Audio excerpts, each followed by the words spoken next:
ସମସ୍ତଙ୍କୁ ଓଁ ସାଇରାମ ଆଶା କରୁଛି। ଭଗବାନଙ୍କ କୃପାରୁ ସମସ୍ତେ ବହୁତ ଭଲ ଭାବରେ ଥିବେ। ଚାଲନ୍ତୁ ଆଜି ଶୁଣିବା ମନୁଷ୍ୟର ପରିବର୍ତ୍ତନ। ତାପରେ ଶୁଣିବା ଏକା ଚାଲିବା ଶିଖନ୍ତୁ। ତାପରେ ଶୁଣିବା ମନକୁ ଛୁଇଁଗଲା ଭଳି ଆଜିର ଅନୁଚିନ୍ତା ସବୁ। ଭିଡ଼ିଓକୁ ଶେଷ ପର୍ଯ୍ୟନ୍ତ ଦେଖନ୍ତୁ। ଯଦି ପସନ୍ଦ ଆସିବ ସବସ୍କ୍ରାଇବ୍କୁ ଟଚ୍ କରିକି ବେଲ୍ ଆଇକନ୍କୁ ଟଚ୍ କରିଦିଅନ୍ତୁ। ତାହେଲେ ଚାଲନ୍ତୁ ଶୁଣିବା। ହୋଇଗଲେ ଦିନେ ମଣିଷ ବଡ଼, ଭୁଲିଯାଏ ପିଲାଦିନକୁ।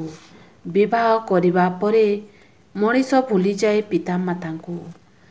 ଯେବେ ସିଏ ଦିନେ ହୋଇଯାଏ ବାପା, ଭୁଲିଯାଏ ଭାଇ ଭଉଣୀଙ୍କୁ। ହୋଇଗଲେ ଟଙ୍କା, ମୁହଁ କରି ବଙ୍କା, ନପାରେ କାହାକୁ ସେ ଚିହ୍ନି।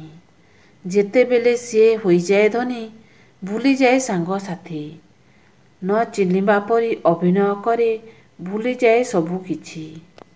ଗର୍ବରେ ନିଜକୁ ଇନ୍ଦ୍ର ଯେ ବୋଲାଏ, ବୁଝେ ନାହିଁ ଭଲ ମନ୍ଦ।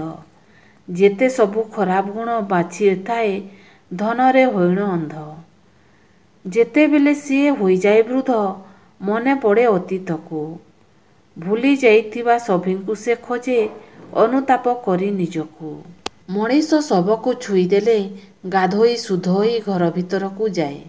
କିନ୍ତୁ ଅନ୍ୟ ପଶୁପକ୍ଷୀଙ୍କର ଶବକୁ ଆଣି ଘରେ ରୋଷେଇ କରି ମହାନନ୍ଦରେ ଖାଏ।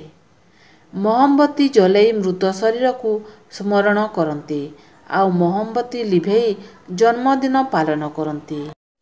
ମଣିଷ ଭଲ ବାଟରେ ଚାଲିବାକୁ ଚାହେଁନା, ଆଉ ଖରାପ ବାଟରେ ସମସ୍ତଙ୍କର ଆଗ୍ରହ ବେଶୀ। ସେଥିପାଇଁ ମଦ ବିକ୍ରେତାଙ୍କୁ କାହା ପାଖକୁ ଯିବାକୁ ପଡ଼େନା, ଆଉ କ୍ଷୀର ବିକ୍ରେତାଙ୍କୁ ଘର ଘରକୁ ଯିବାକୁ ପଡ଼େ। ଆମେ କ୍ଷୀର ବିକ୍ରେତାଙ୍କୁ ସବୁବେଳେ ପଚାରୁ, କ୍ଷୀରରେ ପାଣି ମିଶେଇ ନାହିଁ ତ? ଅଥଚ ମଦରେ ପାଣି ମିଶେଇ ମଣିଷ ପିଅନ୍ତି। ଏକା ଚାଲିବା ପାଇଁ ଚେଷ୍ଟା କର। ଜୀବନରେ କେହି ଅଛନ୍ତି ତୁମ ମନର ଭାବକୁ ବୁଝି ପାରିଲା ଭଳି? ଜୀବନରେ କେହି ଅଛନ୍ତି କି ତୁମ ଦୁଃଖରେ ଠିଆ ହେବା ପାଇଁ? ଜୀବନରେ କେହି ଅଛନ୍ତି କି ତୁମ ମରଣର ପଥ ଖୋଜିବା ପାଇଁ? ପୃଥିବୀ ପୃଷ୍ଠକୁ ଆସିବାର ସମୟରେ କ'ଣ ଆଣିଥିଲେ କି? ନେଲାବେଳେ କ'ଣ ନେଇଯିବ ନା କ'ଣ ହଜିଗଲା ଯେ ମନ ଖରାପ କରୁଛ?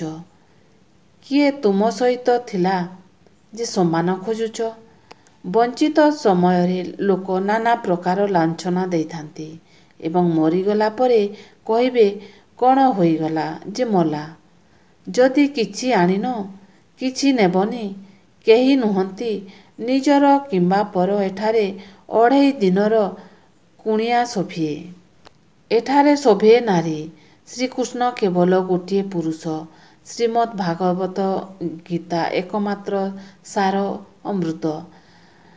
ସବୁଠାରୁ ଶ୍ରେଷ୍ଠ ସତ୍ୟ ଶିବ ସୁନ୍ଦର। ପ୍ରେମ ନା ଅଛି ଶେଷ ନା ଅଛି ଆରମ୍ଭ। ସଂସାର କଲ୍ୟାଣ ପାଇଁ ଦଧିଚିଙ୍କ ଭଳି ସମର୍ପଣ ହୋଇଯାଅ, ଇତିହାସ ସାକ୍ଷୀ ରହିବ। ପୁରୁଷମାନଙ୍କ ବୁଦ୍ଧି ଅପେକ୍ଷା ନାରୀମାନଙ୍କ ବୁଦ୍ଧି ପୁରୁଷମାନଙ୍କ ବୁଦ୍ଧିଠାରୁ 4 ଗୁଣ ଅଧିକା ଥାଏ। ବୟସ ଥିଲାବେଳେ ଦେହ ଯେପରି ତେଜ ଦେଖାଯାଏ, ବୟସ ସରିବା ପରେ ଦେଖାଯାଏ ନାହିଁ। ଦୀପରେ ତେଲ ଥିବାବେଳେ ସଞ୍ଜ କମ୍ ଜଳେ, ଶେଷ ସମୟରେ ଅଧିକ ଜଳେ। ବୟସ ଧନବଳ ସଦାବେଳେ ସ୍ଥିର ନୁହେଁ। ସ୍ଥିର ଭଲ ପାଇବା ସ୍ନେହ ମାପଣତ। ଜୀବନର ଗୁରୁତ୍ୱପୂର୍ଣ୍ଣ ଶକ୍ତି ହେଉଛି ବିଶ୍ୱାସ। ଦେହର ପ୍ରାଣ।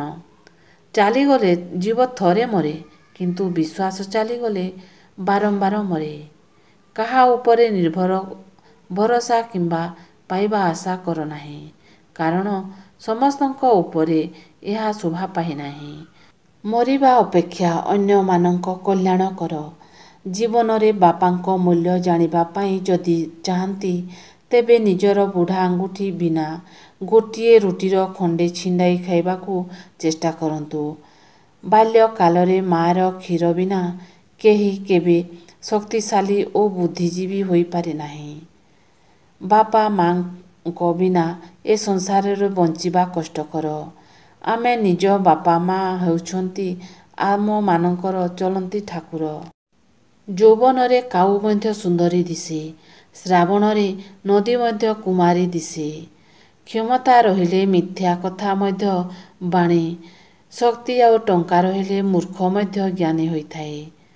କାହାକୁ ଡରାଅ ନାହିଁ, ସାହସ ଦିଅ, ଅପମାନିତ କର ନାହିଁ, ଶିଖେଇ ଦିଅ, ଅଭିମାନ କର ନାହିଁ, ସହିଯାଅ, ଗାଲି କର ନାହିଁ, ବୁଝେଇ ଦିଅ। ଏହା ହେଉଛି ଗୋଟିଏ ସୁନ୍ଦର ସ୍ୱଭାବର ଲକ୍ଷଣ।